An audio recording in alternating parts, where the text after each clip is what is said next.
Naging madali nga po mga idol para sa team ng Phoenix Suns na talunin at tambakan ng San Antonio Spurs simula umpisa hanggang sa pagtatapos ng laro. Kaya bago pa man nga po matapos ang laban, ni-request at nag-chant na nga po ang mga fans ng Spurs sa Phoenix Suns na paglaruin nito sa fourth quarter si Isaiah Thomas. Ngunit kahit ano man nga pong sigaw ng mga fans, hindi pa rin naman sila pinakinggan ng head coach ng Suns na si Frank Vogel since pinanatili pa rin naman nga si Thomas sa kanilang bench hanggang sa matapos ang laban at nabangko nga ito. Kaya di na nga naiwasan pa ng ilang mga fans na madismaya at magsabi na tunay talagang ginawang palamuti lamang ng Suns ang veteran guard simula ng papirmahin ito ng 10-day contract. Kaya isang malaking katanungan, bakit nga ba ito ginagawa ni Coach Frank Vogel? Well, ayon nga po sa ibinulgar nito, mas prioridad pa rin naman nga nila ang mga players na merong standard contract kesa sa isang 10-day contract lamang. Isa pa,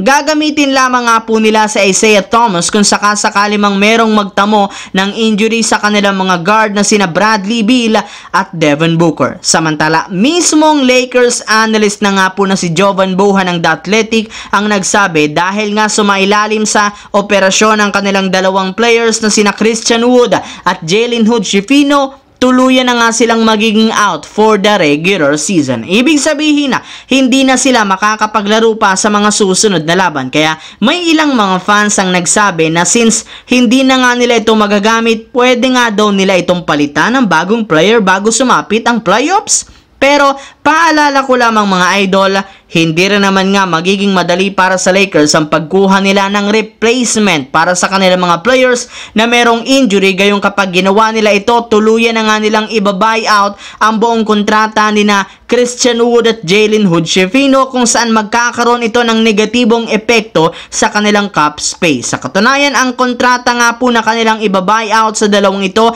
ay magiging isa ng ganap na dead money at hindi na nila ito magagamit pa para next season. Pero ayon rin naman nga po sa isang NBA insider na si Trevor Lane ng Lakers Nation, imposible rin naman nga na i-buy out nila si Wood since may tsansa para naman ito na makabalik sa darating na play-in at sa playoffs, habang sa parte ni Jalen Hood-Schifino, binabalakan na nga po ng Lakers na gamitin na lamang ito bilang trade asset para sa kukunin nilang bagong player sa off-season. Sa kabilang banda, kahit man nga delikado ang Golden State Warriors na mahulog sa pang-11 sa West, malaki pa rin naman ang paniniwala ng buong team na kakayanin pa nila na umabante sa play-in tournament at maging sa playoffs. Meron pa rin naman silang 1.5 games na lamang sa Houston Rockets na maaari nilang mapanatili para maprotektahan ang kanilang ika-top 10 sa Western Conference. Kaya kailangan na lamang nga nilang gawin ngayon maipanalo ang mga susunod na laro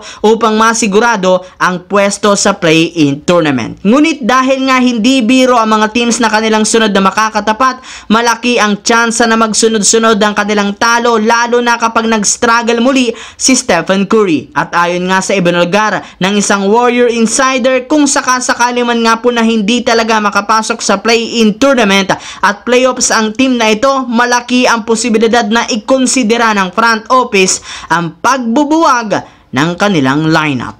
So yun lamang mga idol ang ating bagong video. Once again, this is your J-Zone TV. Huwag kalimutang mag-like at syempre mag-subscribe. Pindutin ang notification bell sa akin channel para lagi kayo maging updated sa mga videos na pinapalabas ko.